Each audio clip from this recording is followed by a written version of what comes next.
Hello, hello. How's it going, everybody? Starting, well, gonna call it starting on time, but the normal time slot is a little bit adjusted from normal. And, you know, Juneteenth, yes, Juneteenth. Work things changed, so meetings moved around, which is fine. Whoa, that's way too much. This like red background is just very red. See, I mean, I think I need to change that. There we go. Yeah, so bump the stream back a little bit because I'm baiting shift around. No big deal. But today we are going to do a little bit of a side quest, as it were. We had been doing a bunch of WGPU lately. You can go back and see the VODs of, we did 3-4 streams going through different aspects of WGPU and getting into shaders. And what we've sort of like reached the end of what we could extract as far as like going down that rabbit hole and the direction that we're heading, which is kind of eventually to end back up into Tori through all the like lower level pieces. You know, go down into the lower level pieces, explore a little bit, and then come back up and see how it ties together, and what other options we have to potentially tie things together in different ways. Kitty is very needy today, so I get to do my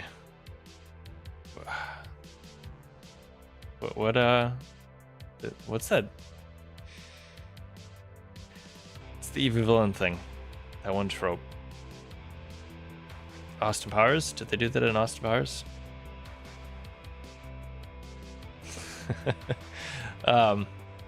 Anyways, so I think we kind of hit the end of that stream. No pun intended, but a little bit. And we might pick up some shader work in the future. And there's potentially some, I wanted to change the background here, that we'll eventually pick up again, or either on stream or off stream. But we'll definitely get back into shader work at some point. To have a little bit of a break though, I wanted to stop on a quick side quest. And I've been thinking about this for a little bit. I don't have a terribly strong use case,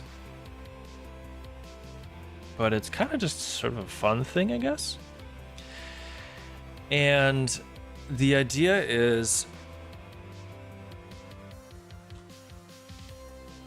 when you're there's this whole idea of like configuring and setting up your environment to,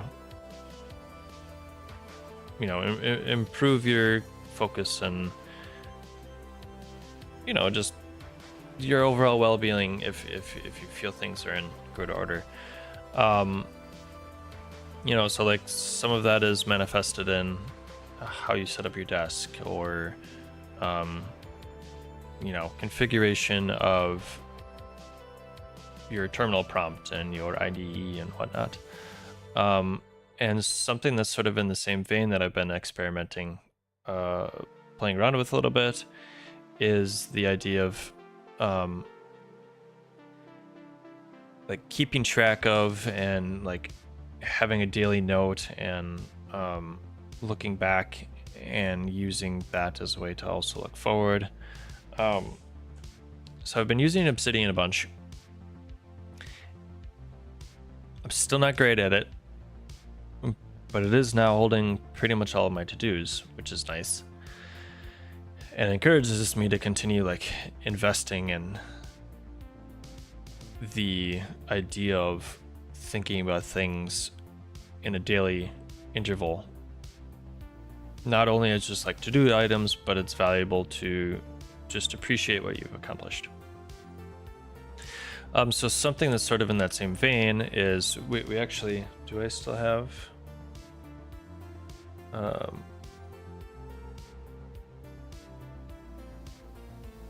We'll show the back. I've got actually some PII on the other side of it. We did this on a previous stream or few, where we set up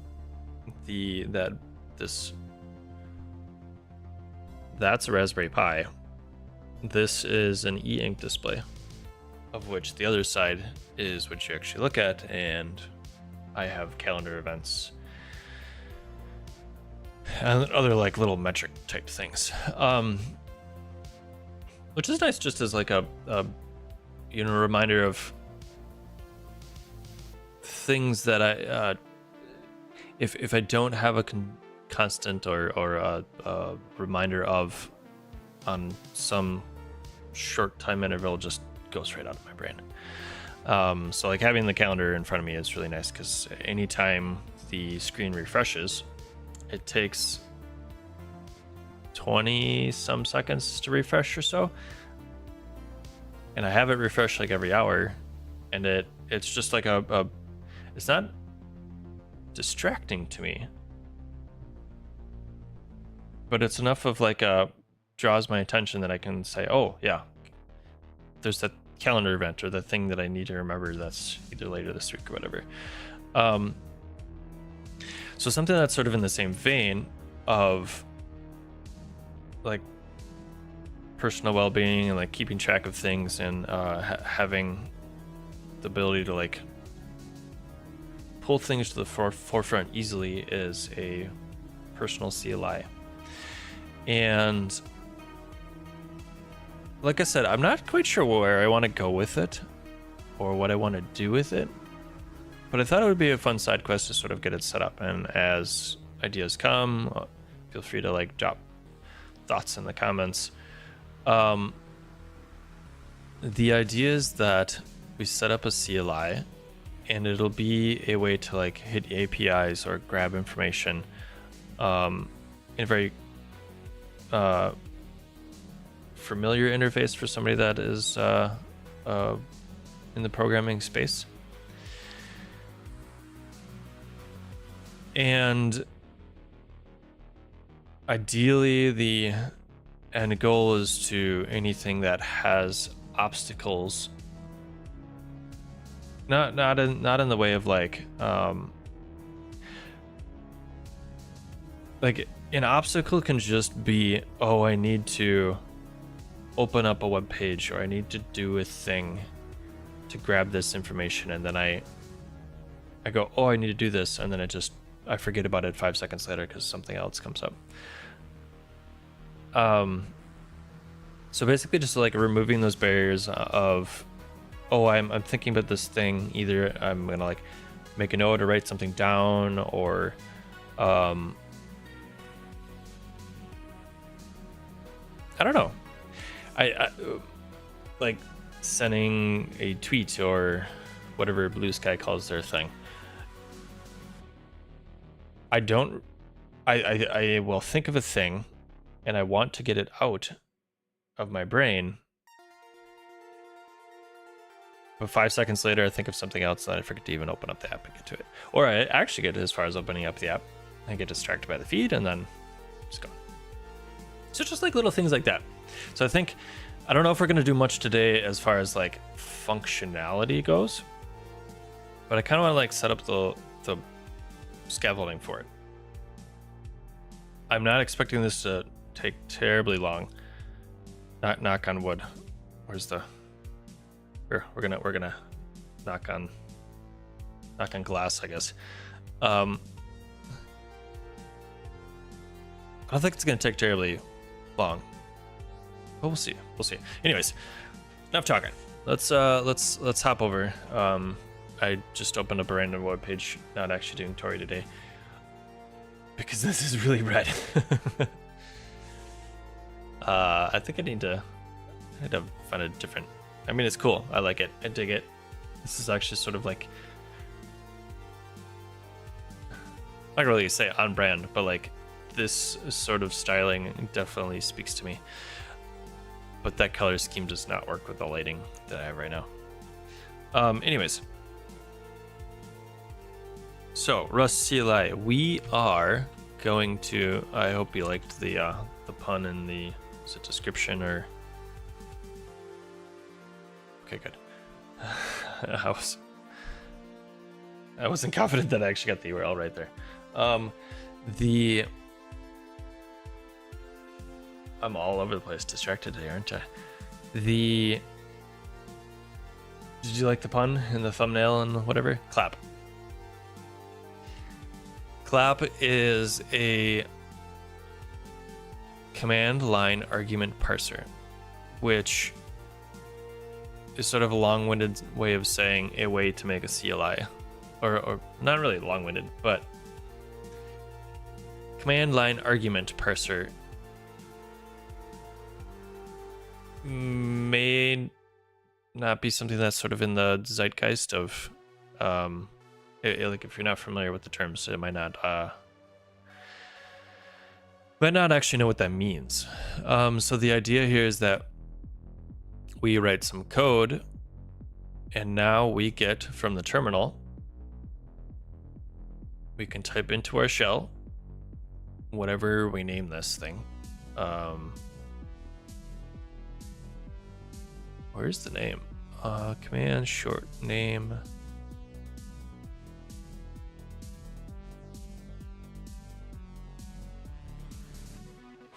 I don't know how it's being named, but demo is what they have ended up on.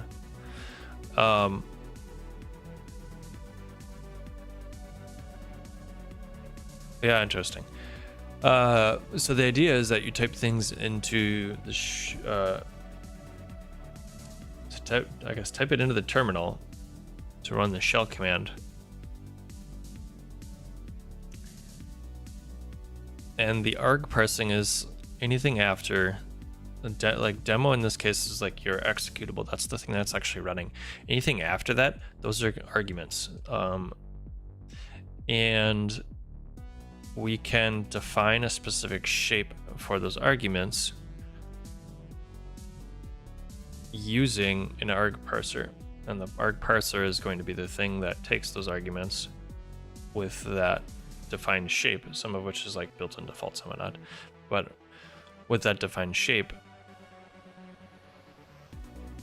to then return responses. And the responses can either be like the status message or like usage instructions to tell you what structure it's expecting those arguments to be in, or just actual values. So this is where we can get into something like I don't really need the like weather because I have it on my my e-ink display. But like that might be something you could theoretically do with this. And there's plenty of other ways you can grab the weather or whatnot. So like, you know, this isn't going to be the only way, but it's an easy example to say, you know, give me the weather basically. Or like something that might be useful is time zone calculations. So I work with coworkers and clients in many different time zones. I can look up the time zones and see like what the time zone difference is. But that means that I need to remember what time zone they're in. So it'd be really nice to just have something where I can be like, you know, time zone for Charles. And then it tells me what, basically what time it is relative to me. So like right now, my time, it's almost 11 in the morning. It's not 11 in the morning wherever they are. So just like little things like that, where we could grab something off the shelf, but being able to like add that personal touch into it is kind of nice. So the expectation here is not necessarily that I'm going to commit this to a repo in like the typical manner, I guess you'd say. which also speaks to the fact that how are you going to use it and install it if I'm not putting it in some place that you can retrieve it. And that's where we can install a command line via cargo based on a path. So as long as it's on your file system, you can run it. But I have multiple computers. How do I run it on multiple computers? So I think what I'm going to end up doing, we'll see if we get to the point where I actually make this commit. I think I'm going to put it in my dot files actually with chez moi, which I apparently don't have. I need to link to that. I really should link to that in the README.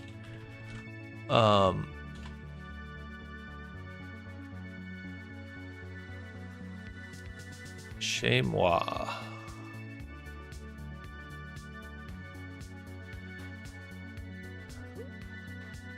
So the idea here is it sort of does its own Git repo and handles all of that, including all the. I mean, you can do some of the committing yourself, but it helps manage this, including Go templating. So I can write some Rust, commit it into here, and potentially have some templating for if we get to that point where I need to handle Windows versus Mac and we can't handle it in Rust for whatever reason, like config paths or something like that. We can also put it in here. So then this way I'll be able to get it onto multiple computers and I can just install it locally using cargo install. So let's give it a shot.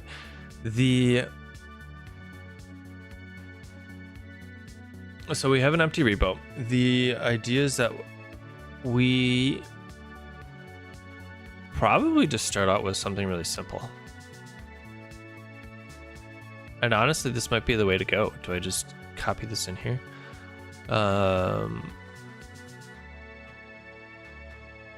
That might actually be the way to go. Repository. Yeah, they really don't have anything else here. So everything docs-wise is here.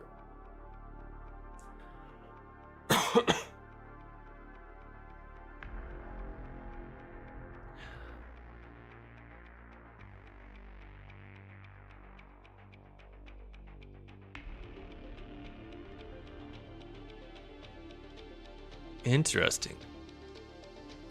Distractions again, but so like this is great.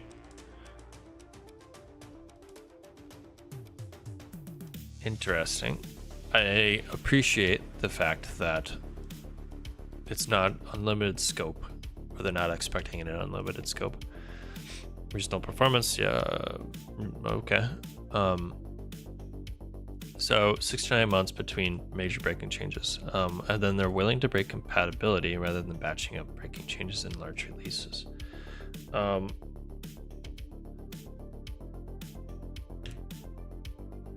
That's definitely interesting. And maybe my misunderstanding, like this makes sense, and this is what I've seen from this project. Maybe they're just saying that rather than doing a big release with a whole ton of breaking changes, they're going to do smaller majors releases that have breaking changes. And like, whoa, oh cool. I didn't realize they were under the working group CLI. Nifty. I think I get what they're getting at. That the idea is that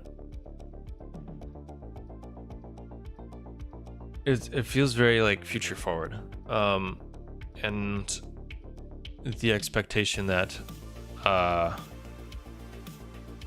they can break things to get the right API could be a con, could be a pro.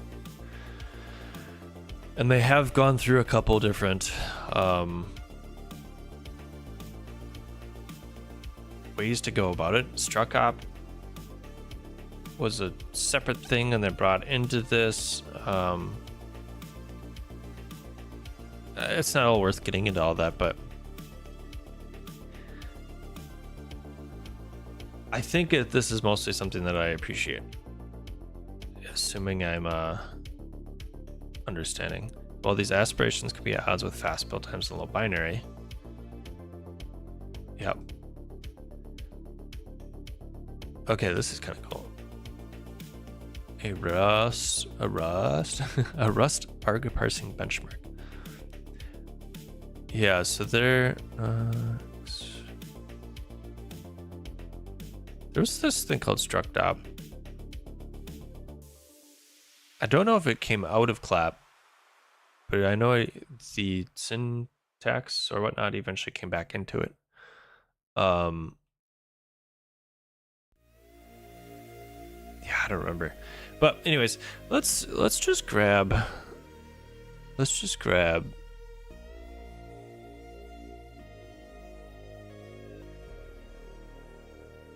Do we? I think we just grabbed this. There is also some feature flags. Derive. So there's a custom derive.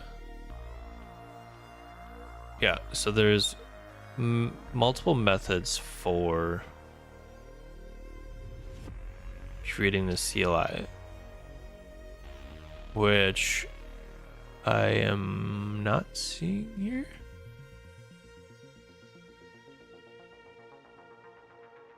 Features.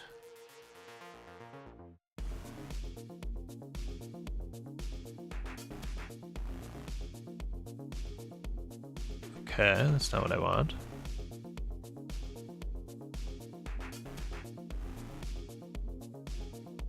Modules. Command line apps. Look for Rust.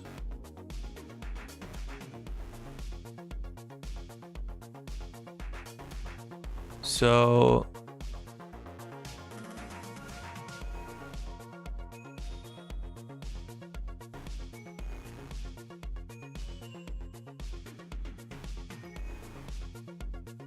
I think this is just like in general. We are actually going to do this setup. We'll do cargo new in a minute. Here, see also the derived tutorial and reference.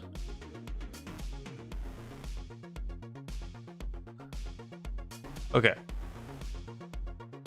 So you can create an application declaratively with struct and some attributes. So like here's our struct with attributes, config, debug, command, name. You can use derive to start building a parser.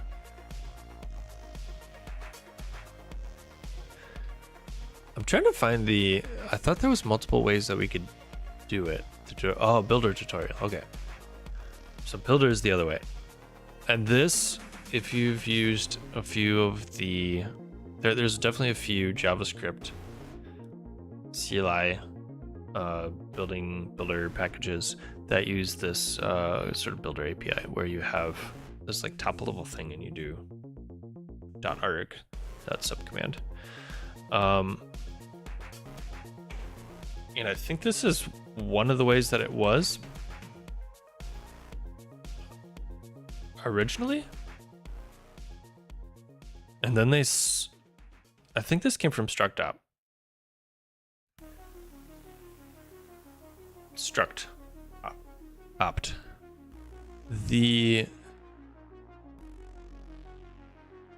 I believe and maybe sort of from this homepage example, I believe the expectation is or sort of the default is using the derive with the struct.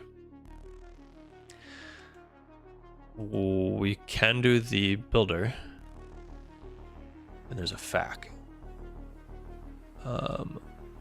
What's this cookbook? Let's keep that on the side. Okay, here, yeah, struct op. it started as a Drive API built on top of clap 2, and then clap 3, and then they pulled it back in. So I think this is coming back to their notes on the front page that said, you know, they're not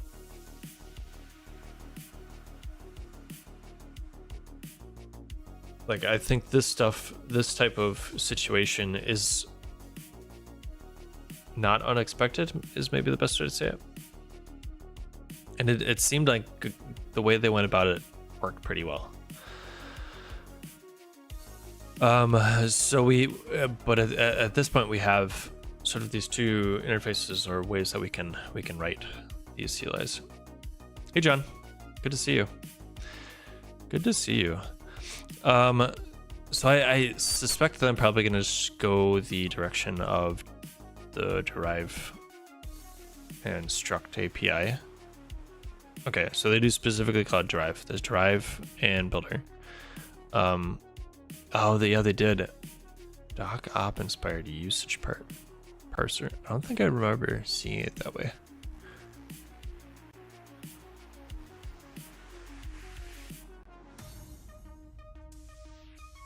There's a macro. Interesting. So they had multiple other ways to do it, but I believe, coming back to it now that I've mentioned it like 4 times now,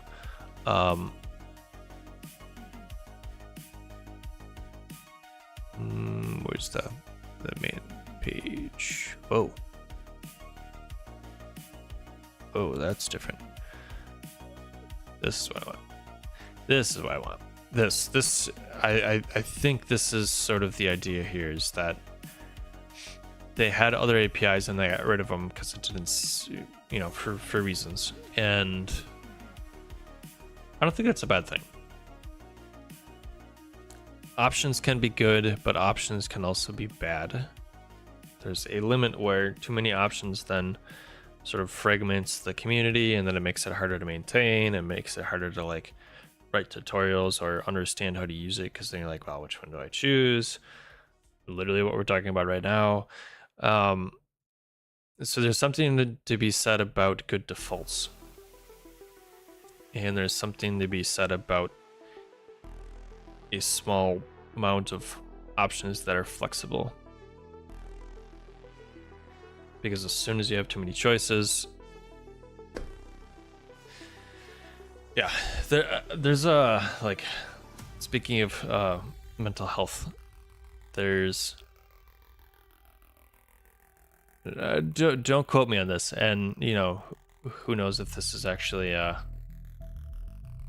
still valid research, but I think I've seen it in multiple places that, what is it called? It's the something of choice, where if you have too many options, too many choices to make, it actually causes more stress to make the decision than if you just had 1 or 2. Like, you as someone trying to make a decision or make a choice, you end up being happier if given a smaller amount of choices, which feels sort of counterintuitive at the get-go, but you know, as you start to dig into it, many choices mean now I need to decide, go through the effort of picking one if you're that type of person, which I definitely am. Hey Tabshi, good to see you. So I think what we're going to do is, perfect. Here. Our default answer is to use derive. This is what I was looking for. Easier to read, write, modify. Appreciate that. Reuse and keep the argument declaration and reading of argument in sync. Builder API, faster compile times. Okay, I don't think this is ever going to be an issue enough where we care. More flexibility, so you can tune the order of the arguments or what sets them. For what we're going to do, just sort of like this personal thing that we can like kick off things or run little things or grab little pieces of information, Drive API seems the way to go by far. So what we're going to do is, I think this actually works now. Cargo add was added in one of the more recent versions of Rust. Let's actually see what version of Rust I have on here.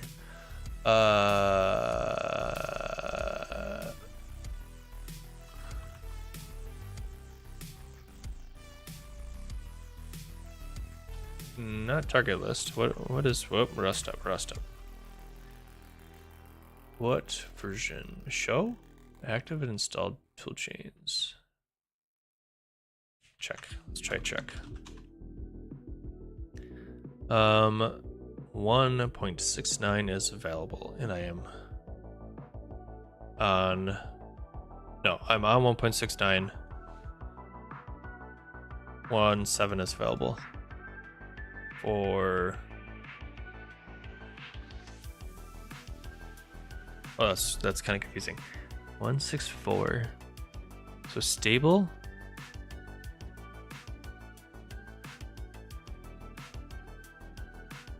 Oh, this must just be an old one that's sitting around. Okay. We can do an update real quick. I don't think it's gonna matter much, but this should go pretty quick. Like, so what we're gonna do, we're going to just do the cargo new, which is from the Rust CLI book. That's. I mean, they added it for a reason. Pretty natural place to start, and I don't think we're gonna bother with the Git repo at all at the moment.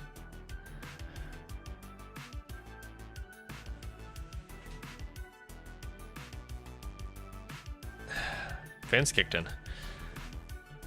All right, cargo new. What do we call it? It is definitely okay. So it is creating a new folder. So I'm going to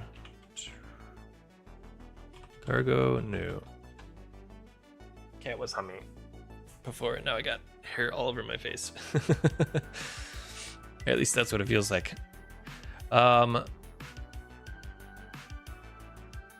you have it skip making a folder? No. Okay. Go up one. Cargo new personal CLI. We'll see if it gets mad at me for. Yep. Ah, okay. Personal CLI. Cargo init. I think that's what I usually end up doing.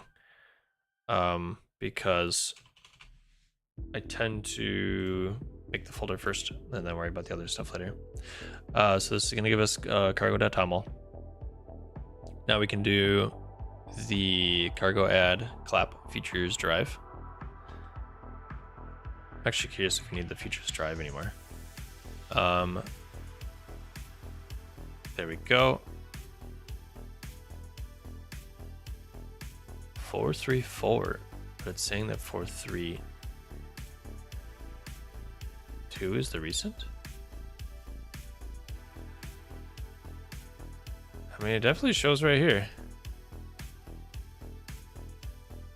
I don't know why that's out of date.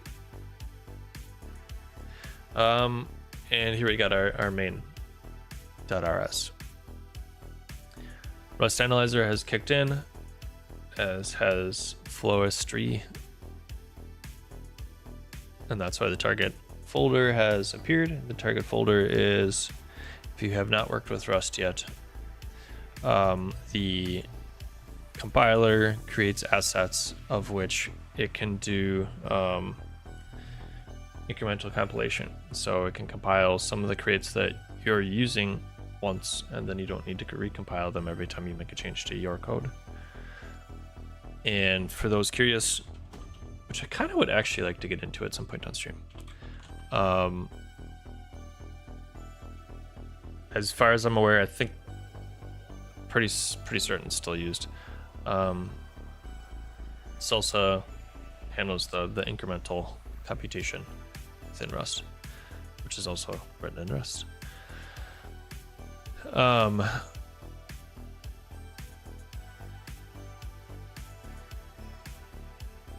pretty sure it's used though.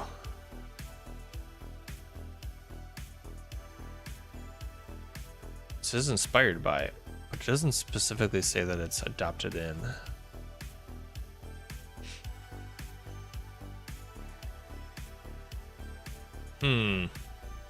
Either way, incremental compilation, the like output of which then goes into the target folder, which is why the default is to git ignore it. Go back here. We're gonna just grab this whole thing, and then we'll break it down in our IDE here.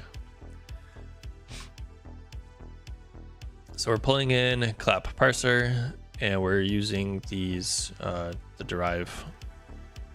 What is the syntax called again? I'm completely blanking. Is it drive? No. Speaking of cognitive overload, too much switching between things. What are those called?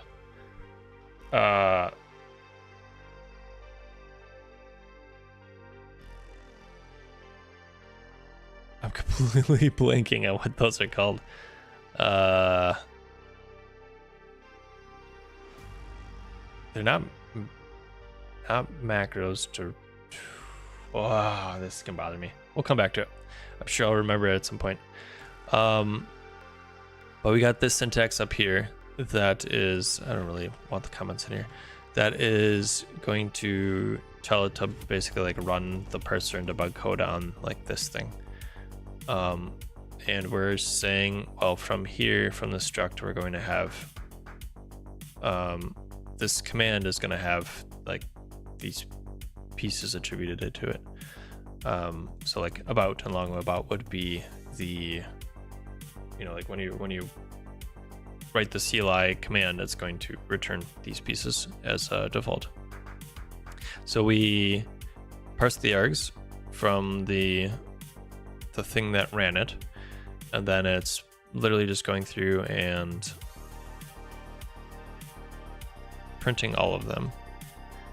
Now I'm not sure, so there's count and there's name, number of times agreed, name of the person agreed. Okay, so it's going to return an args.count, and that as input with the default value of 1.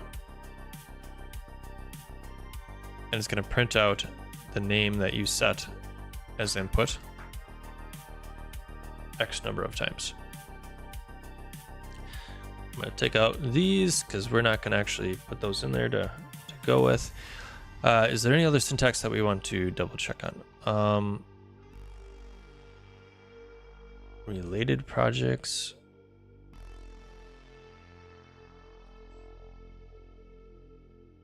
There's the cookbook for derive, which doesn't seem like it's going to help us out much here. But if you go to the clap derive, they've got some documentation in here. The attributes, archetypes, comments, and then we can mix. Interesting.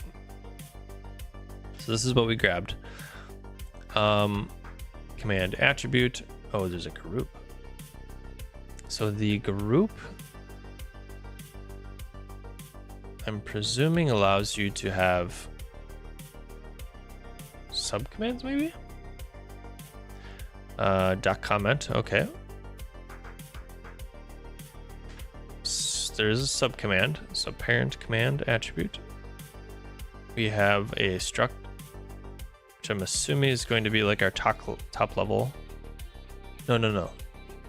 This has got to be it. CLI is our top level. So we have field, delegate, and command.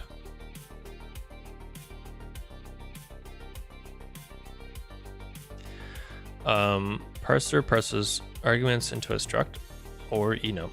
So enum for subcommands, I guess. Args allow you to define a set of reusable arguments. subcommand, and then value enum.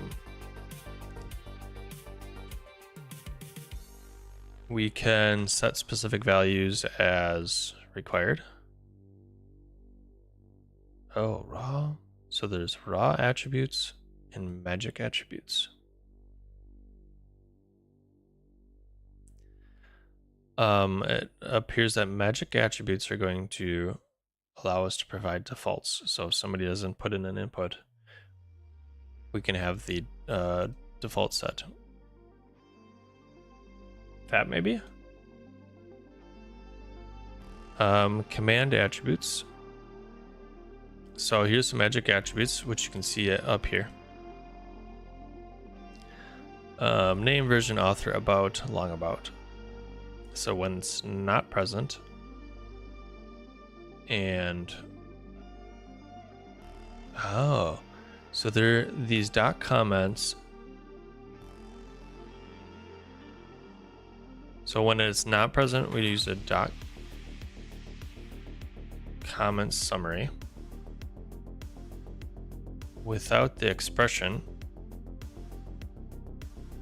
create description. So we could say in here, we could put a description here and it would show up. And then we got a couple other pieces in here. Subcommand variants, skip. Ignore this variant. Okay, delegates to the variant from our subcommands. So you can implement subcommands. Flatten seems like it might be useful, but I don't think it's worth diving into right now. And then here we got some arg attributes, and here's again raw and magic. So I presume that I don't know if there's a qualification for this. I think that this is considered magic.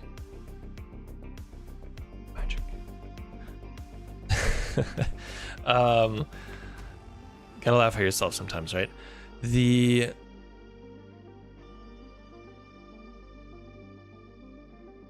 So arg short, long, m global. It's not just in here though. We also have these. So we have short and long, short, long default. I think those are all considered the magic ones as well. So based on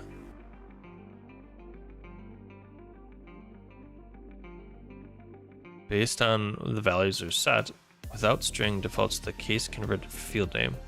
So like it's gonna do some stuff for us by just like putting those in the whatever this thing is called that I can't for the life of me remember.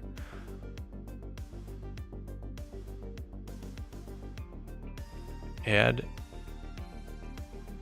Oh, I thought it was going to tell me what that thing is that it's trying to add.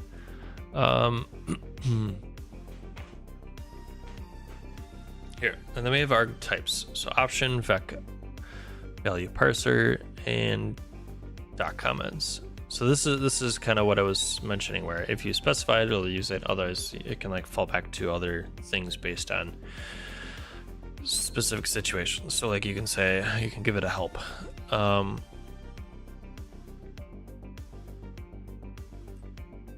you could also use dot comments. So like this is going to be equivalent to this, which is kind of nice because we can write them very much like you would want to see it in displayed like in the terminal.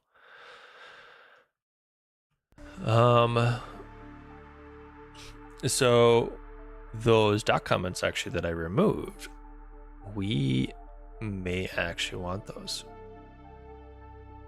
We are gonna change this.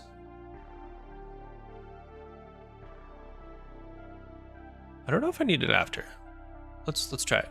If we put it right here, what is it gonna give us? We do need to know how to run this thing. And what do they have set up for us? Anything? presume I can just say cargo run.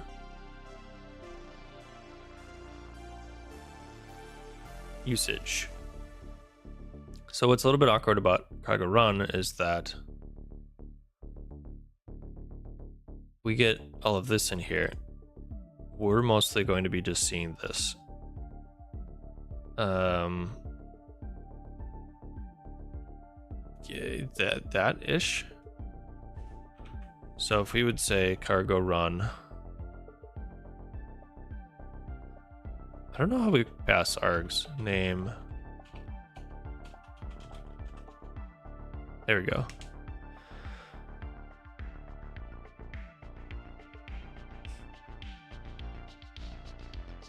So it's a little bit awkward.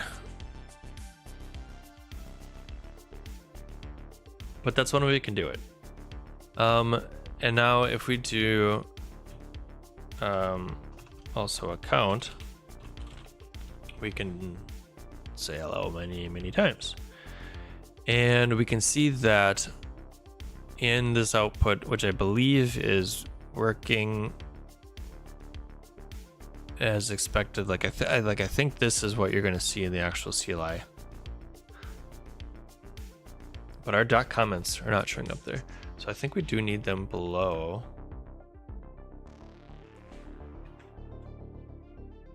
Whoop. I think we need them below the derive parser. So if I do cargo run, nothing.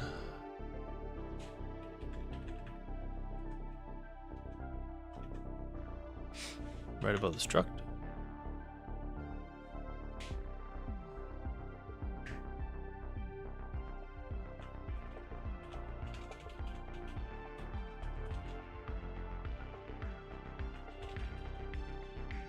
Help? Is it gonna actually say, okay. Interesting. So this is the short. And this is the long, I'm guessing? Print help, version, usage. So like this is our full CLI response. If we take out this, what do we end up getting? The whole thing. So I presume that like there's no description on name. If we would say name is text. Oh. It shows it there, which is a little bit, like I have to have it underneath here and above on those. No, I guess it doesn't matter. I do like it above. I think that works for me. I think I prefer that way. Number of times. So with our args, we have, we can get the count. We can get the actual, like one of the actual structs. Try into, update from, and then we can do other like string things. So like once we have the args, we can do whatever we want with it. I do want to, do they have anything in here? Parsing command line arguments. Are they going to tell us anything? So they do say cargo run. We figured that out. We can pass args using the dash dash. I think I do want to change it. Maybe I just do it here.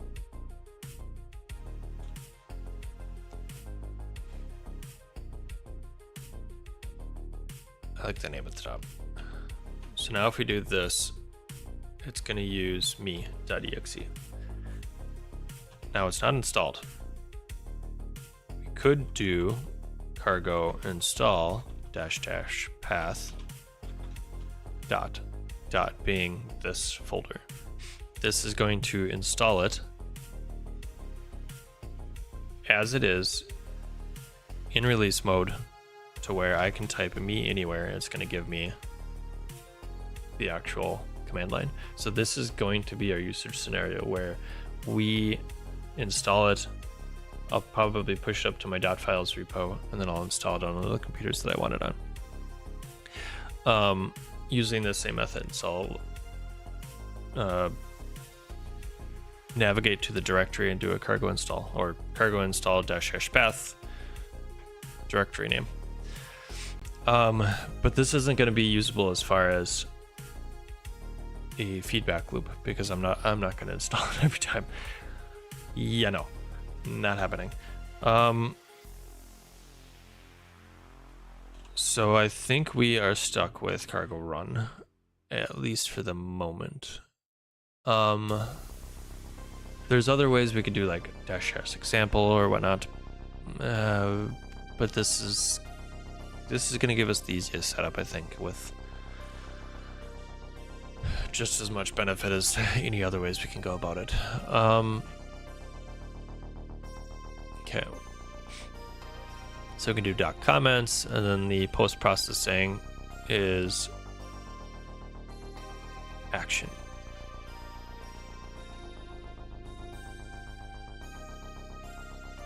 So like if we've got this really long thing, what does that end up looking like?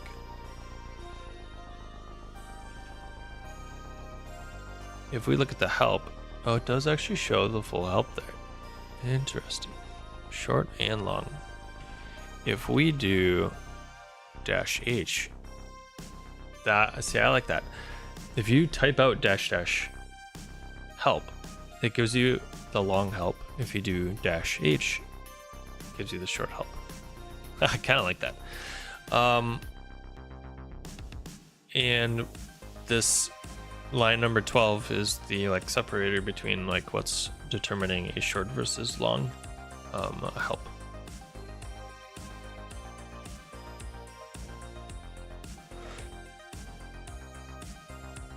So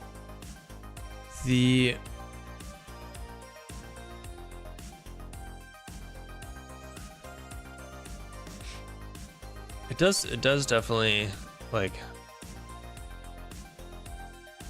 yeah, not a fan of that, but I do like just the common syntax.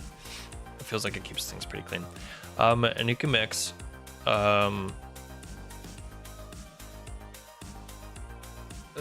this seems to be the use case. We can specify some upfront, of which are going to be compile time, and then some args are actually going to be runtime. So based on inputs, you could have like dynamic arg parsing.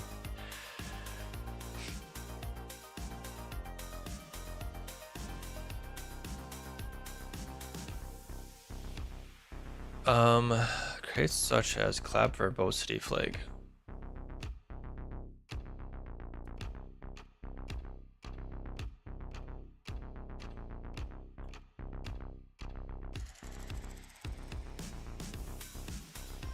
So interesting.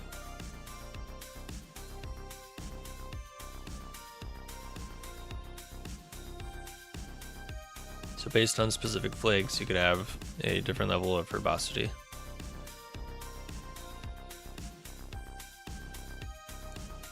Which is kind of cool. Not something that I think we're going to find useful, but subcommands might be. So subcommands in a builder application, we care more about the derived application. So I think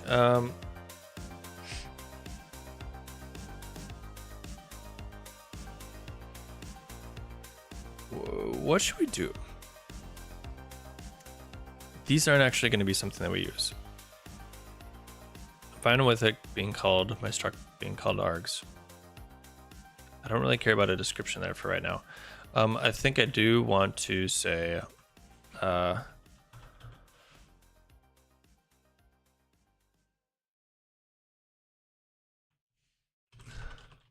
This is going to be an easy one. List all my social links. That I think I'm going to potentially find useful if I can do something like me socials or me social. That's going to be, you know, if we're talking about something, I need a link to, you know, my, I mean, we're on YouTube, but if we need a link to like my YouTube, that'd be a fast way to grab it or what have you. The curiosity I have though is, can we do aliases? So we have socials. What if I forget to add the S? Can I add an alias? Alias, value alias. Okay, and then we put that.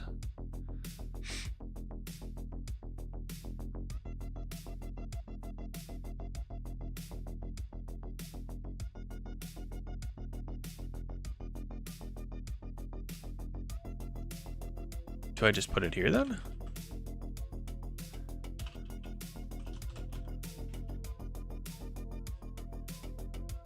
What happens if I stack it? Links. Let's send it. Let's see what happens if I stack it. That's not going to work right now, so we're just going to ignore it for the moment. Expected arg attribute instead of value. Can I find attribute value in this scope? Interesting. So if we do this, cannot find attribute value in this scope.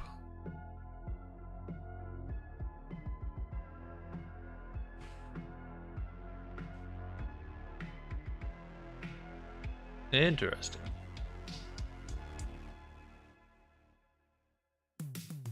This would translate to be PV possible value.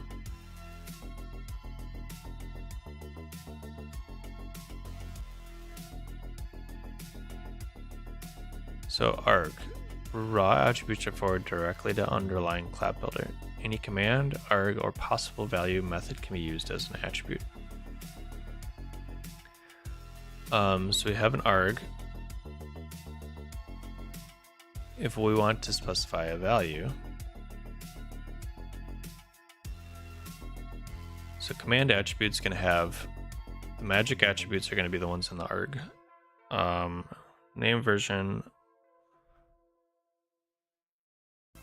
These are all for the, this is for the top level command.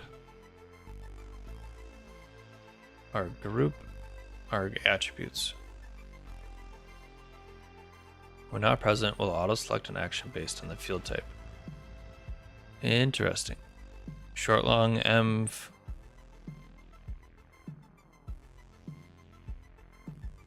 Needs env feature needs env feature enabled.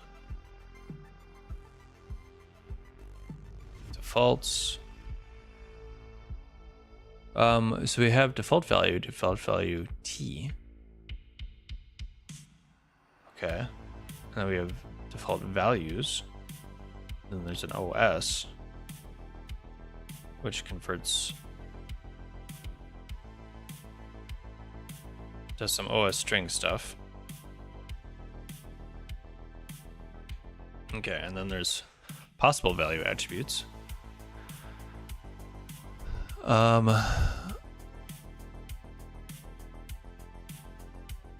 So like here with the builder API, there's you can do a dot action. Oh, no. They're just using that as like the example. So with a Boolean, your expectation of the action is that it's setting something to true, a variable to true. And then vex and other things. So pre-processing, it does some things with the comments. We might need to come back to notes about how it's stripping and whatnot. I don't care about the builder application. There is this subcommands though.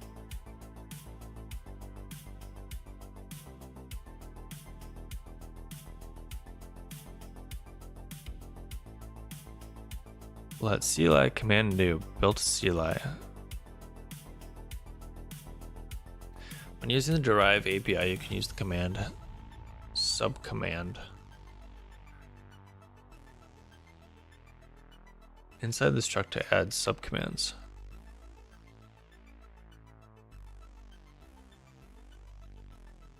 I don't see that. Oh. This is how it's implemented. That's also a builder API. I don't want the builder API stuff.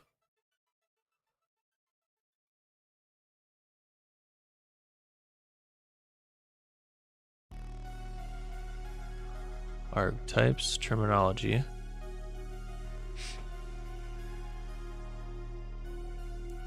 It would be kind of nice to have, like, so this is helpful. Having a list of command attributes is helpful. And then we've got our group and arg attributes. So we have the like top level command that has some magic things. Then we have our group and arg attributes. Those have some magic things as well. I'm not sure what the use case for a skip would be, but it's there. And then we have value enum and possible value attributes. I don't know actually where those come into play.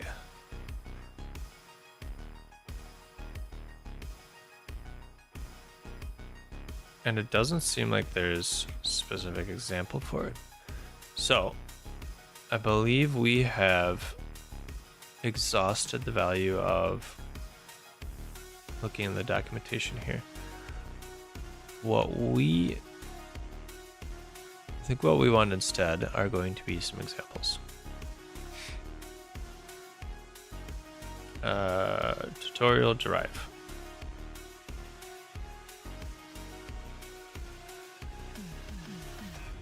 I think we got an idea of like the top level, how we go about sort of structuring and setting this up. So with these examples, what we can do is here we got a command. This is a subcommand of which points to an enum, which has an add, and then we can do a match on the CLI. Okay, so this has got a args parse, so we get an args returned, and we can match on a specific command. So you can check for the existence of subcommands, and if found, you use their matches just as you would the top level command.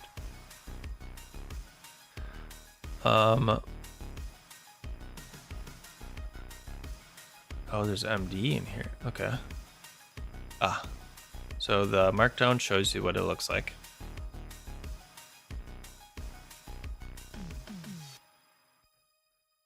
The .rs is the actual use.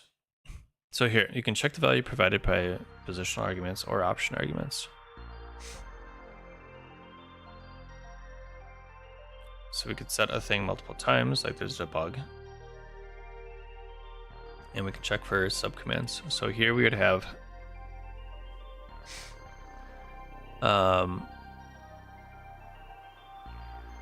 here we're specifically adding an action, so we're not relying on the magic. I think this is still considered a magic attribute, but you're not relying on the default action use case, I guess. Name, optional path, and command. So if we're doing the socials, this is actually a subcommand.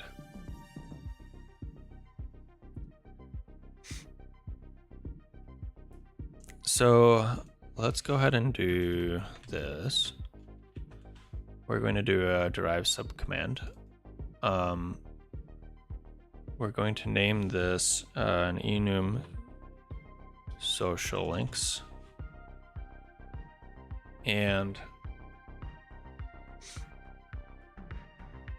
I guess it doesn't really need to be a subcommand, does it? Going back on that, because we just want a single command. It doesn't, a subcommand would be nested, so it would be like, you could do me socials or me links YouTube, which might actually be nice for clipboard. If we put it as a clipboard item.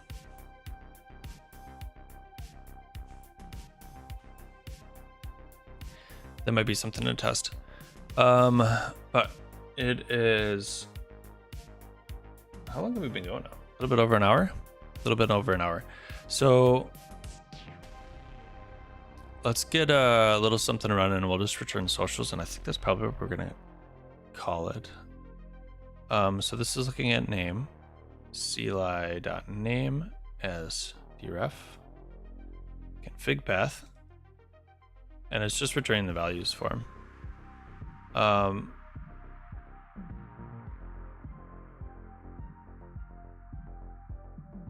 So basically,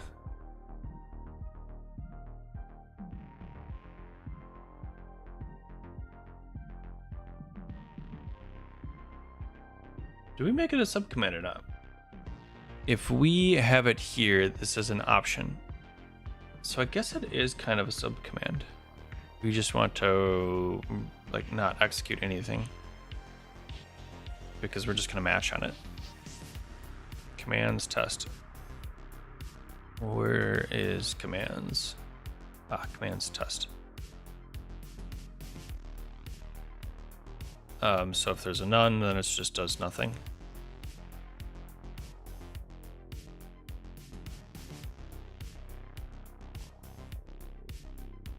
So anything listed here, any of the attributes is going to be something that you pass. I think I do want a subcommand. Yep. So what we're going to do here is we're going to say social links, and we are going to go with I could probably put them all in here. So I could probably do something like YouTube string.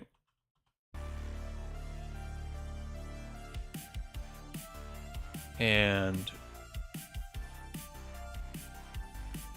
it's expecting camel case.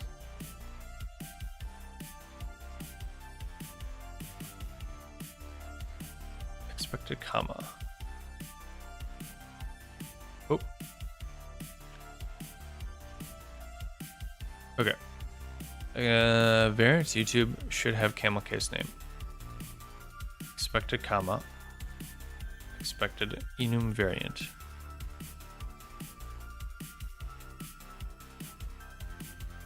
So if we take a look here,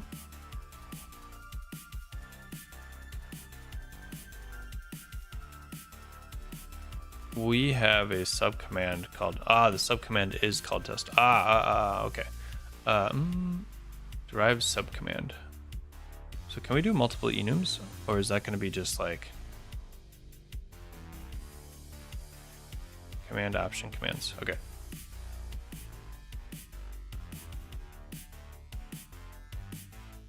So I think we want to go like this, and we want to go like that. And this is going to go away.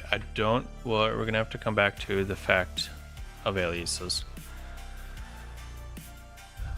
Derive subcommand. I don't feel like expected comma.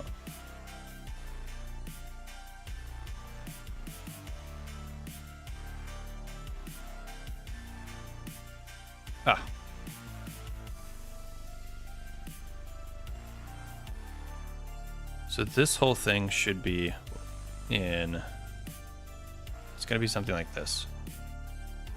List test values.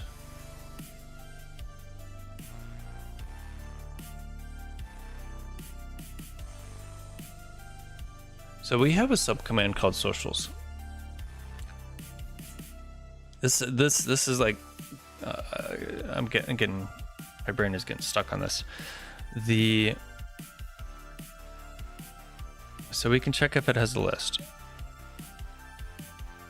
And list is going to be a Boolean. There's this no op where we could then print stuff.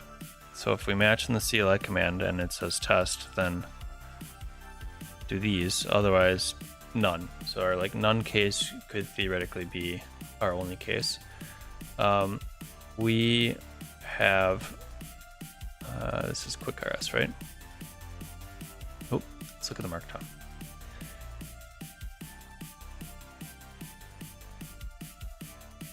So there's a config debug help, and here does testing things.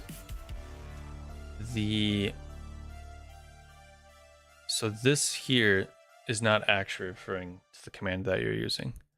So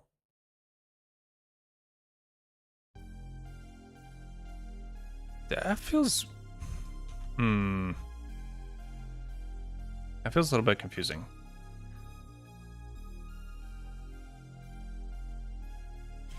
So this would then end up being how we want to implement that. And it should be YouTube. Actually, no, this is going to be socials.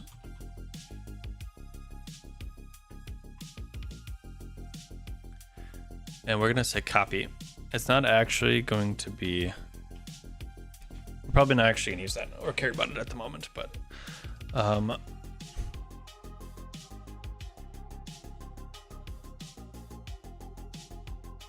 arg short long does testing things, enum, and if we say command option sub commands. All right, now we're starting to get into Rust stuff. So arg cannot find attribute arg in this scope. It does seem like we should be able to do it. Cannot find derive macro subcommand in this scope. Consider importing this derive macro. Which we do need to do. So I think we can say import that. Commands does not implement debug. The trait debug is not implemented for.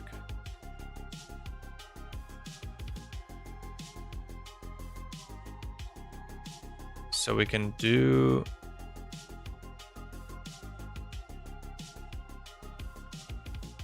I guess we do this. Whoop.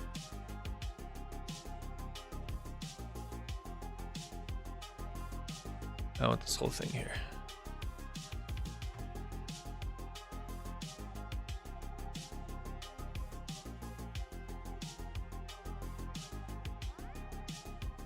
Add it to commands. Oh. Derive subcommand and debug, maybe?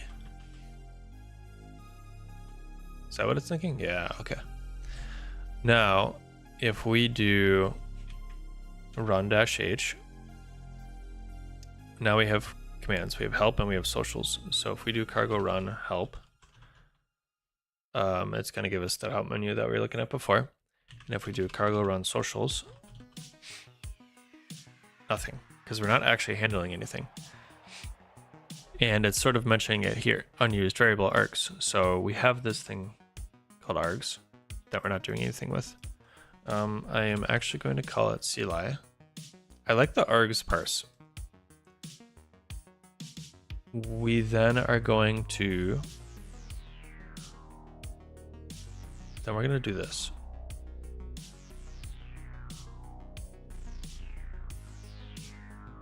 So we have CLI.command, and we're testing, or we're looking for commands socials. And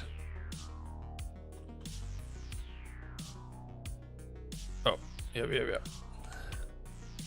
And copy. So if it finds socials, and none would return.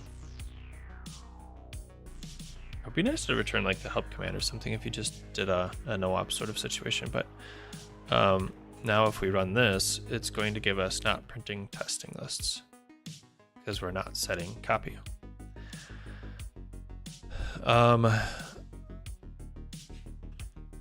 Let's do a just note that it's going to be a no up here. And then for our print, we are going to do a list of socials. And I think that's going to give us enough of a start to start rolling with things.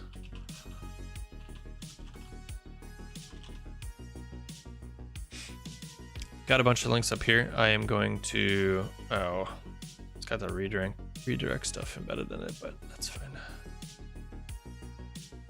We'll just open them.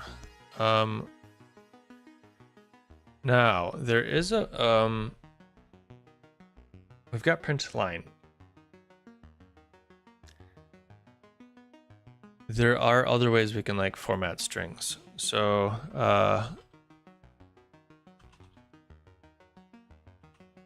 I'm gonna say clap.rs format string.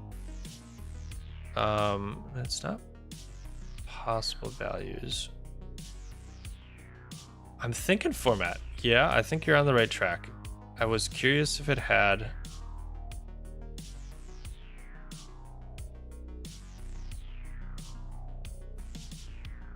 This doesn't seem to be useful.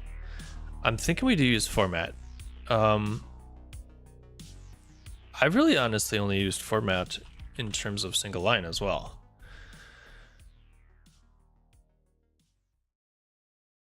But we can like set specific formats for things. Oh, they're using print line. Interesting.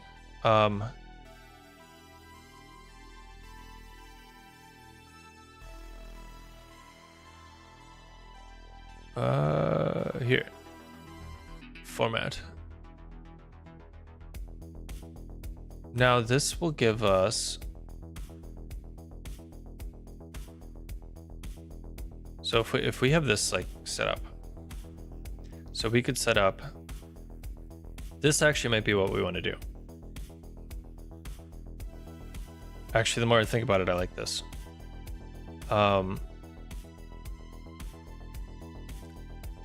We might tweak how it actually prints out.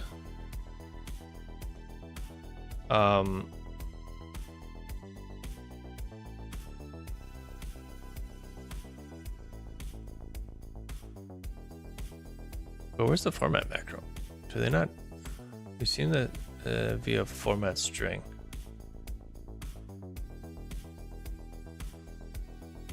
So we can add a display trait.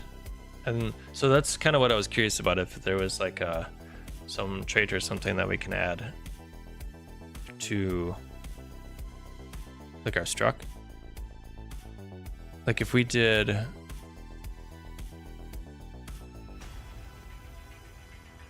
don't know what that'd look like. I don't know clap well enough to know offhand, but like if we could list our socials here, and then that would let us grab a specific one or just list all of them. I think that'd be kind of nice.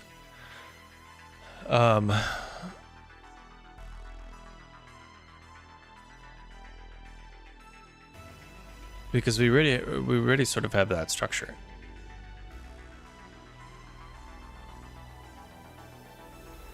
So city is a struct.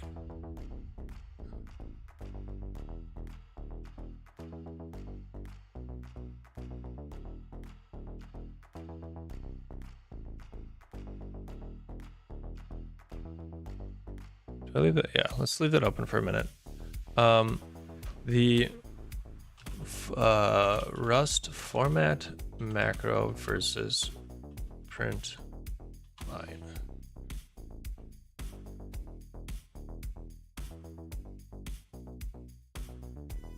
So print line is, yeah, okay. So print line writes to standard out instead of just returning a value, I think it is. But writes to the standard output instead.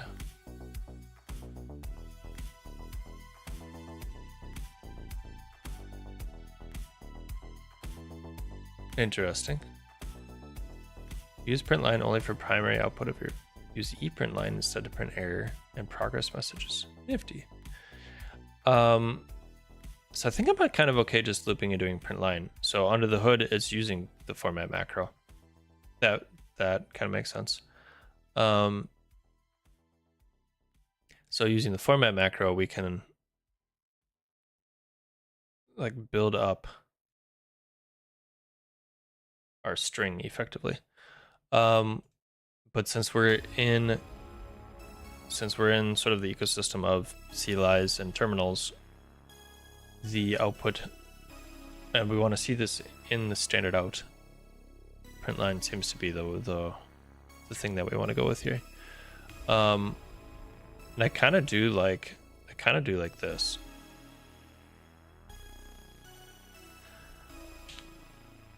So maybe we start with this. We'll put it in a struct, and then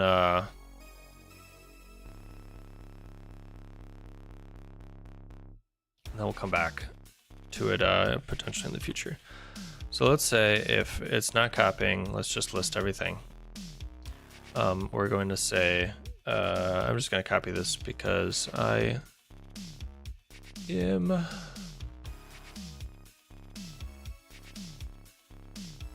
feeling kind of lazy today, I guess.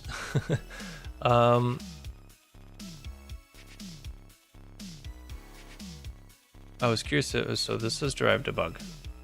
I still can't for the life of me remember what that's called.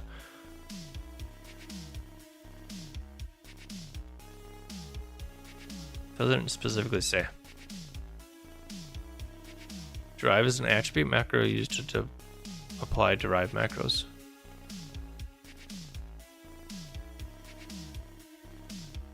I could have sworn there was like a specific, like, what's this syntax called? It's escaping me right now. So we're gonna have a struct. I copied the wrong one, but so social item, we'll call it. We're going to have a for sure URL. We're going to have maybe an emoji. That's going to be interesting. I don't know how to write the emojis. And we're going to have I'm going to call it display. I'm concerned that we might run into issues with the actual like display functionality within Rust. Well, we'll cross that point while we cross it.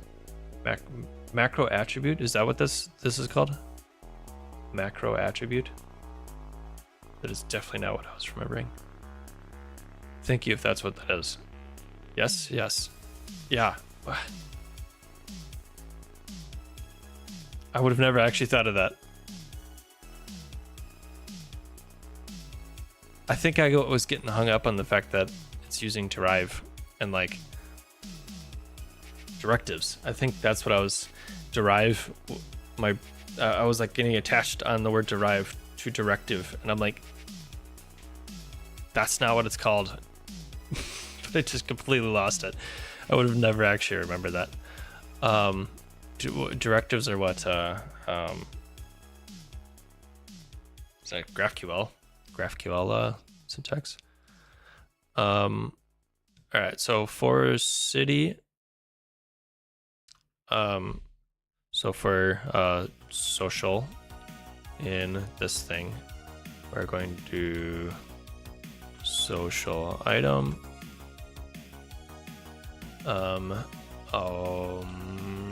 The first one we're going to call it display, and then we'll say lat is URL. And the last one is emoji. Gonna reorder those because that feels good. Cannot find struct variant or union type city. Okay, yeah, sure. You haven't quite updated yet. That is fine. So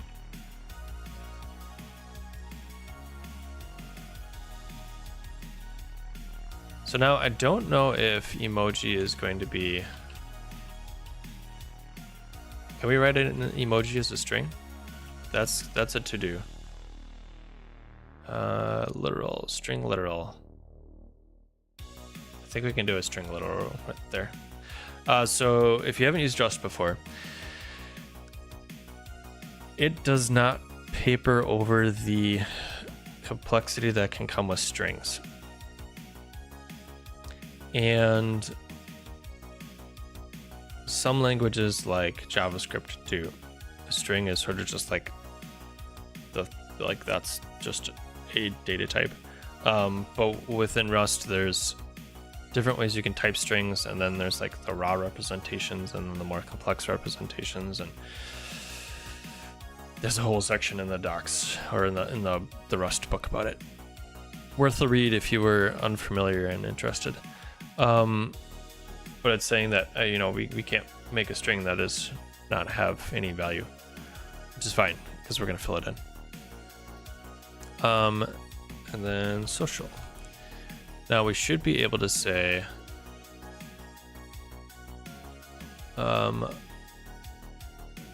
if we grab this, we'll say website. URL is formatting weird. Is it single quotes or double quotes? I feel like that's the thing that I always forget. Character literal may only contain one quote point. Okay, if you meant to write a string literal, use double quotes. Okay, so I have to use double quotes. That's what it is. I read enough JavaScript that always trips me up. I can never remember which is which, because then some projects will do single quotes and some prefer double quotes. I just let it, ideally the project has prettier or something like that, and I just let it format it for me and just forget about it. Mismatch types, expected string, and so this is what I was talking about. Expected string found and signed string. So we'll have to do with that. But first, I think they get generically called derive macro because of the derive attribute. Yeah, okay. That's probably why I was getting stuck up on derive. They're macro attributes, but the one that tends to be used is the derive attribute. That makes sense. I run into the JSTS using single quotes always and Rust double. Yeah, I have projects, it's like client dependent and OSS, like open source project dependent. I can't keep it straight. Some of them, there's a project to which I work with that uses the backticks, prefers backticks, which I actually don't mind because it makes it easy to convert into a template literal easier. I mean, I guess it technically is already, but you make use of the functionality of a template literal with it already in backticks. But yeah. And that's why I like the compiler. I type in and it goes, I don't think that's what you meant here. Okay, so try using a conversion method. I don't, mismatch types. Expected string found. Do I need them as string is maybe the question.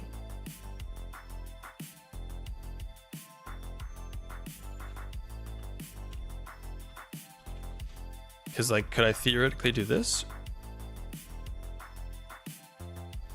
Because I don't think I need, think I need to take ownership of these. Yeah, okay. I was wondering, consider introducing a named lifetime parameter. Oh.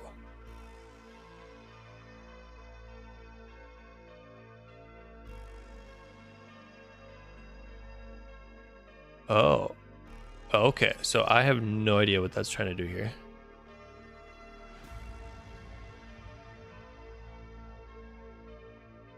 We're gonna go with it and see what happens though.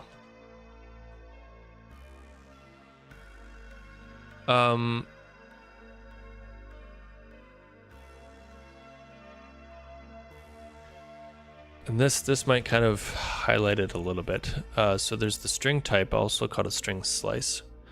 It's the most primitive of string types, and it's usually seen in its borrowed form.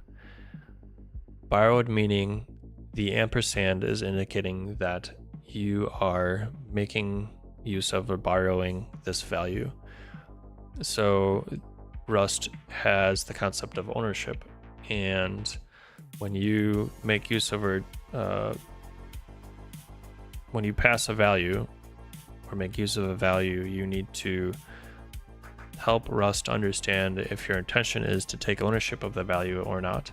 And this helps with mutations. Like if you take a value and your expectation is to be able to mutate that, anywhere else in the program, if it's also trying to take ownership of that value and mutate it, then you start to get compiler errors, and it lets you know ahead of time that that's not going to work. So like only one thing can actually own it at a time. So it's sort of like a file lock on the file system. Only one person can be editing that file at a time, which feels like it can get complex, and it can. But the compiler seems to help you quite a bit with it, at least that I've run into. Okay, so social, yeah, so it doesn't implement display, and we can use this. I am curious about this. It is also the type of string literals, so static string. Is that what that A is doing? So it definitely put the little thing here.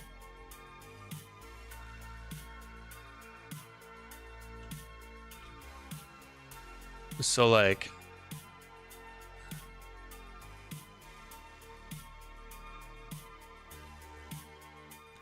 I think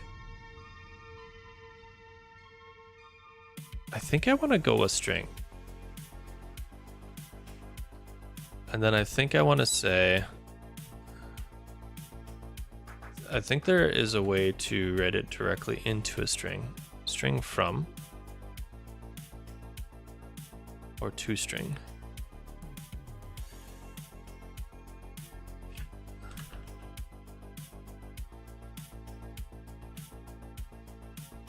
And I am failing to remember. So we're just going to use toString because it is starting to get late in the stream and I want to ship it. Now I don't know if I can actually do an emoji here, but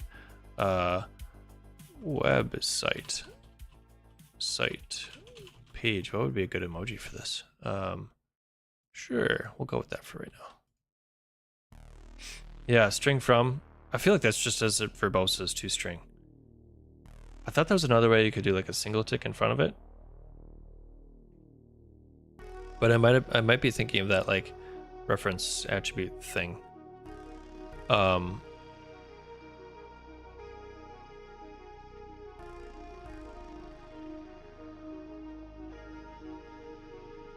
I don't remember.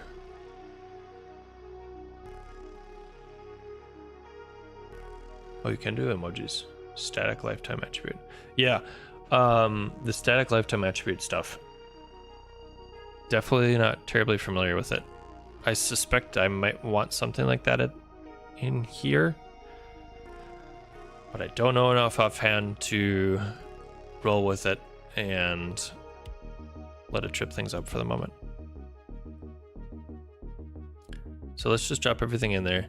It doesn't implement that, which is fine, because I think we probably just want to handle the display ourselves. Now we should be able to say this. So now we get social items. And we can then do something like, what is the syntax again? Right line. Yeah, okay. So we can do something like this, and we go with social display, and that would give us just the display website. So from here we can say social.url, and I think I want to actually start it with an emoji because that's fun. And if we just do this,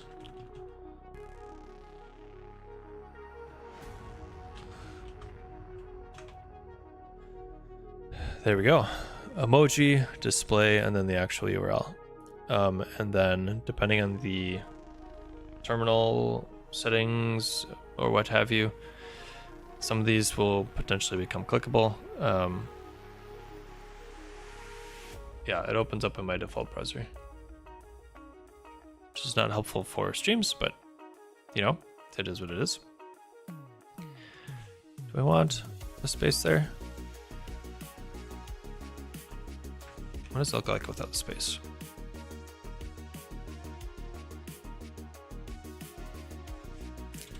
I guess I do want the space there. So we can fill these last couple ones in here. Blue sky.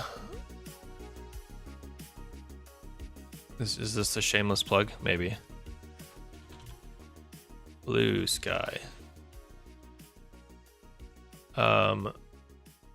It's sort of just like a blue square, eh? Should we just do blue? Blue. There we go. What's a good emoji for a website? Link. Yeah, that works for me. Is there a better emoji for a website to represent a website?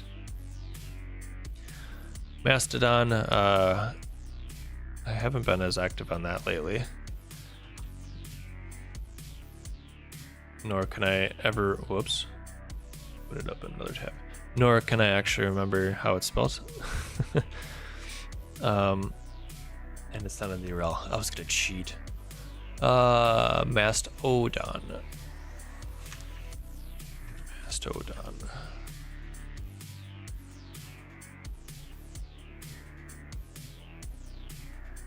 And I guess we go with an elephant.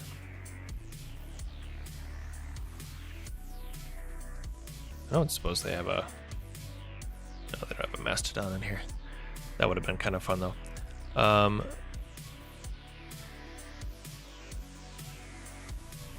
Close. Twitter also, don't go on that as often lately.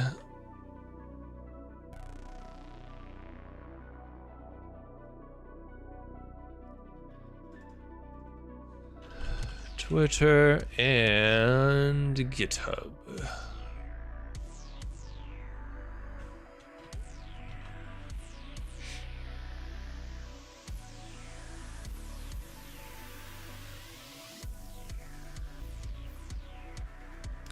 Now,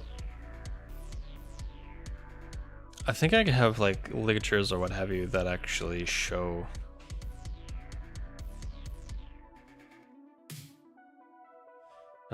was it Nerd Fonts GitHub?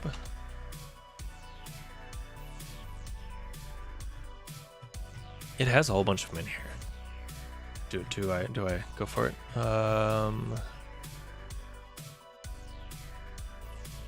What is this? Glyph sets. Via the cheat sheet. Here we go. GitHub. Nice.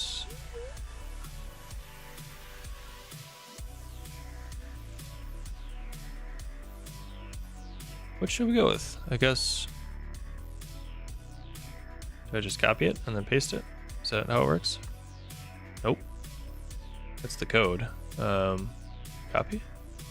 UTF maybe.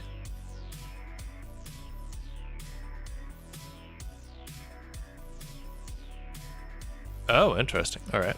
So I need to escape that. There we go. And we want Mastodon. UTF. Well, let's check it first. Let's make sure it works. Does not. Icon.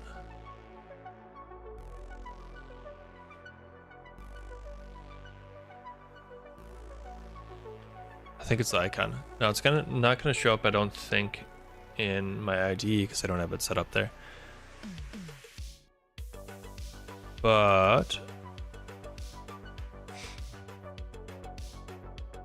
what? I have it named there twice. Website, Mastodon, Twitter, GitHub. Okay, so it definitely doesn't show up there either.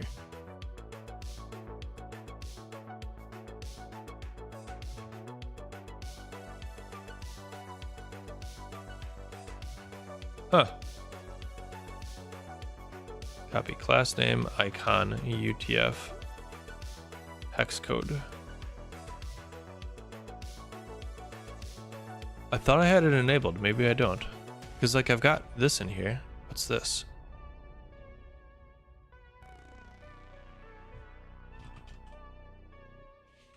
That's from that. I believe it's one of these.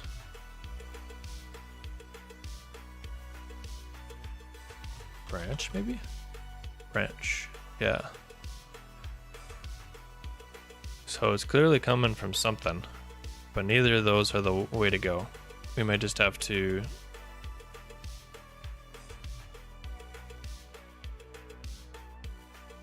What if I copy it? I'm curious what it's gonna end up giving me.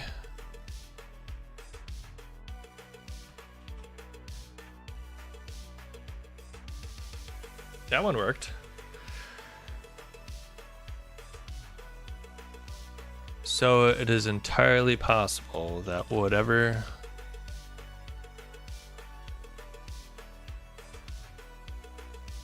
I don't know what half this stuff stands for, so it's entirely possible that like we only have access to certain specific ones. Well, when I say access, I mean like the thing that I have installed only is set up to work with.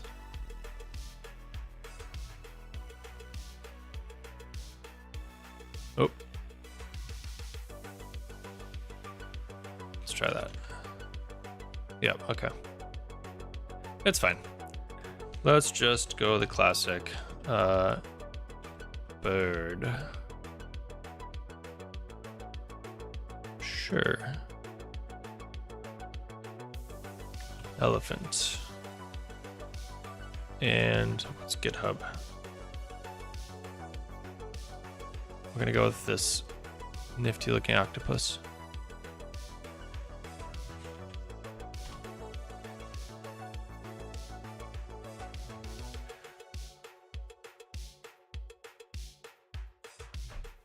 There we go. So if we do now this will work for now. If we do a cargo install, the cargo install is going to build as a release a binary of this CLI that we created and make it available to like in our path to where we can run it anywhere, regardless of where we are in the file structure. So now that it's been installed, we should be able to say and it's not going to return anything because we don't have a default return. If we do -- help, if I can spell it, it's going to list the commands. And if we do me socials, it's going to give us all our socials. Nice. Now, I think there's a few other things we can do with it. Definitely not finishing that today, but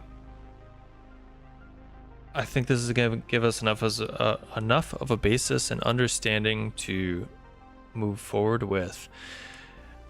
And I think something like this is, or this idea is something that we could take and build upon and have a sort of like personal Rust script or personal Rust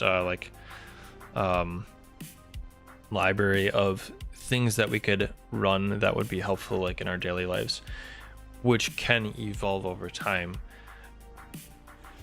eventually to the point where this is potentially something that you could pull into like a Tory app, It's all coming back around. Now, with a Tory app, you have Rust and then sort of this like front end HTML, CSS thing. It might make sense at some point to take pieces of or the full thing and have it both accessible as a CLI, but also have it as like a background app that's running, especially if you're doing any sort of like monitoring or you want something that's updating. Like you can make a little tray app that sits in the bottom of your tray down here. And like you could make a Pomodoro timer where it does the tick and does all the logic in Rust, and then the front end is just displaying a value. So you could open it up and click a button, and that would like start it off. Things we can do, but I think this gives us a good basis for both on the stream, but for all y'all following along, if this is something that you want to use as a way to experiment with Rust and sort of build up your Rust knowledge and just general use of and getting used to like interfacing with both like Rust data types, but also start getting into more advanced use cases where I run Home Assistant. My Home Assistant is a continually running server. I could potentially ping it for information. You know, what's the status of all my lights? Or, you know, I've got multiple temperature sensors at this point. I could get the current temperature or the last temperature reported for each of my sensors, which would be kind of nifty.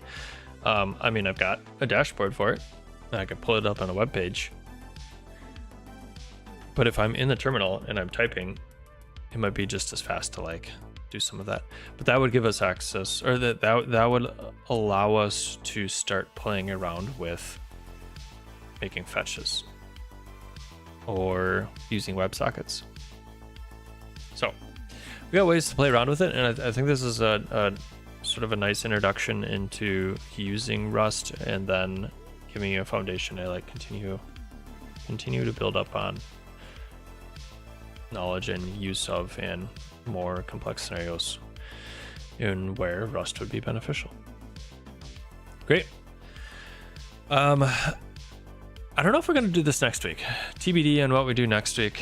Feel free to leave thoughts in the comments. If there's something that you want to go over or go through, we're going to be sort of like circling back into Tory things here soon. But TBD. However, that's all going to happen next week. Yes. I don't think there's anything coming up. Although the 4th of July is potentially something that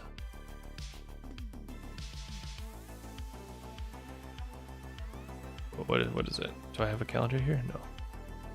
Whatever. Yeah, might make things complicated, but we'll see. Next week should be fine though. How about Axum? Axum, that is very familiar, and I fail to remember what that is offhand. Web framework. Yeah, okay.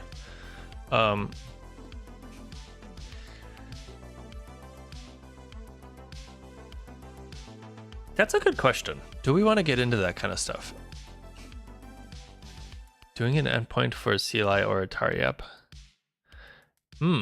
So your thought would be run Axum as a server in which it introduces an endpoint that your CLI or your Atari app could hit. There's also I guess this is probably one of the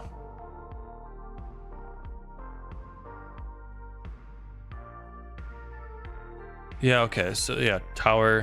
What is the other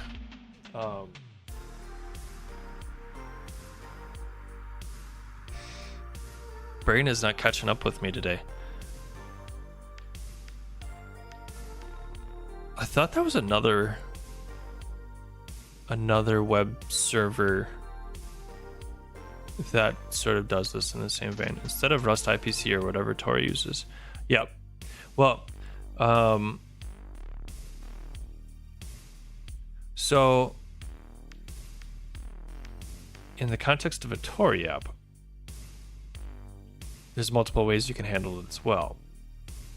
You could, from a Tor app, make the calls, do the data things. This is magic data things.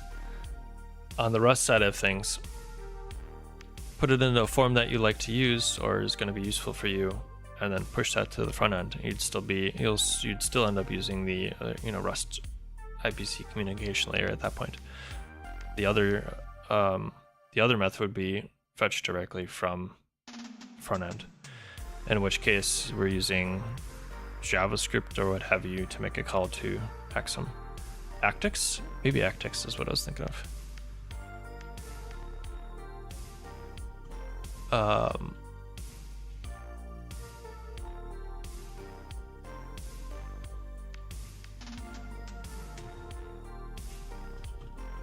I can't remember. It might have been no, too many rockets.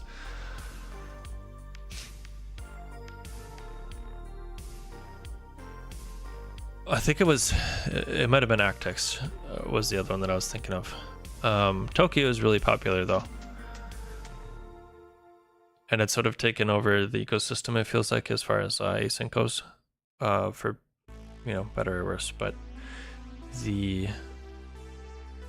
that might be the choice to go with. What? Is that Actix? So there's a person, I'm gonna not be able to remember this either.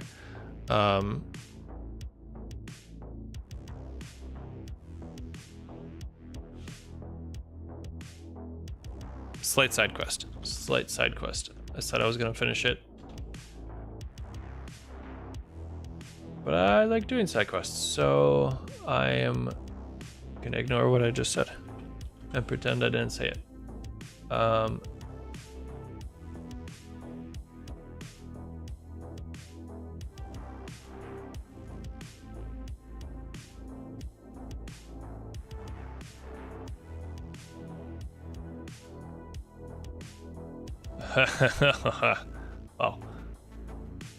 that was not what I was expecting for your website. Yosh or Yeshua. Oof. One of those names that I haven't actually tried to say out loud, other than Yosh, which is, Yosh.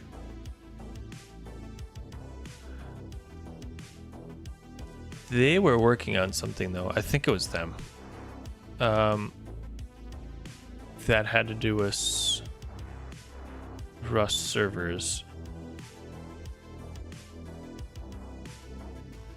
Can I go to their GitHub? Do they have Tide? Tide is what that was the other I was thinking of, I think. Yeah. So Axum, Actix, and Tide. Because I think, yeah, I want to say that this one was trying to use the async standard.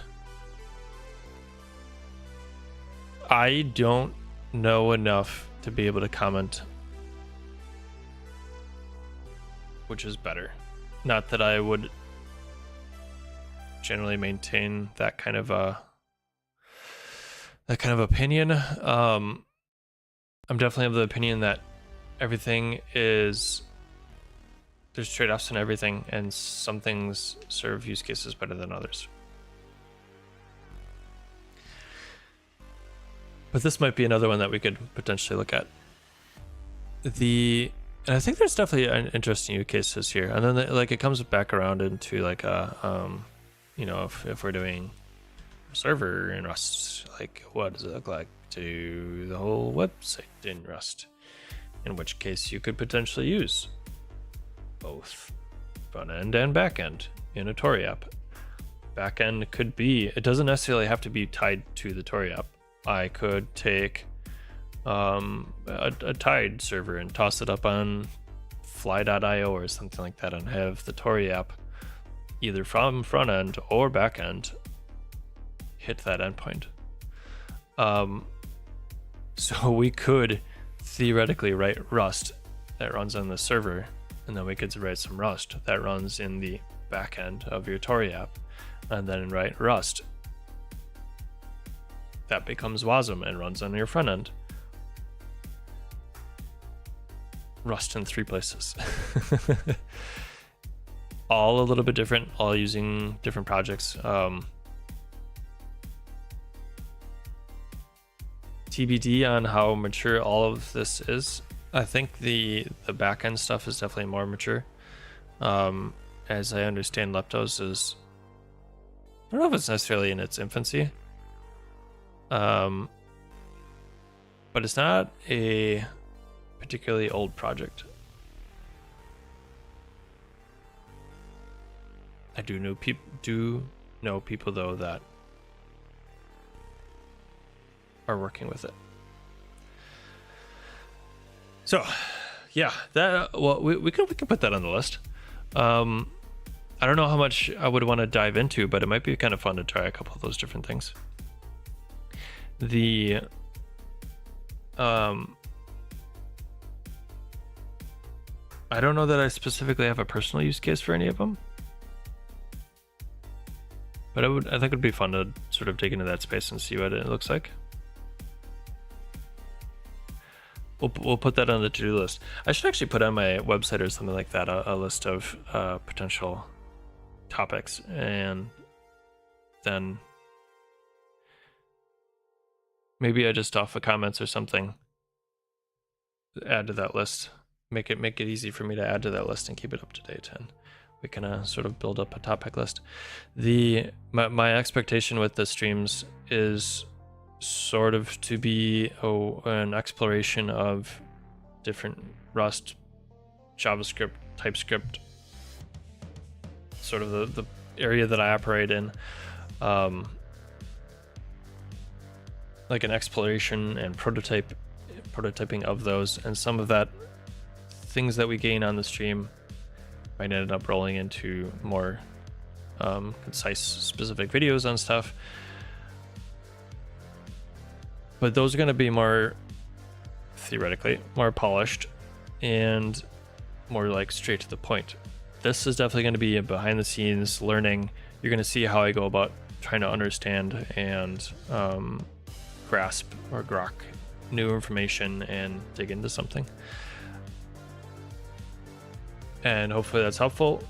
I can't imagine that everybody thinks exactly like I do. I'm sorry if you do.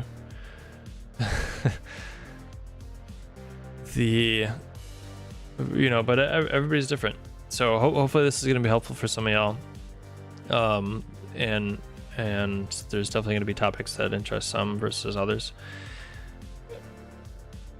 And some of this we're going to derive into more concise pieces of information. I do also want to start posting some shorts. So hopefully I grabbed a couple clips today. We'll see if any of them worked.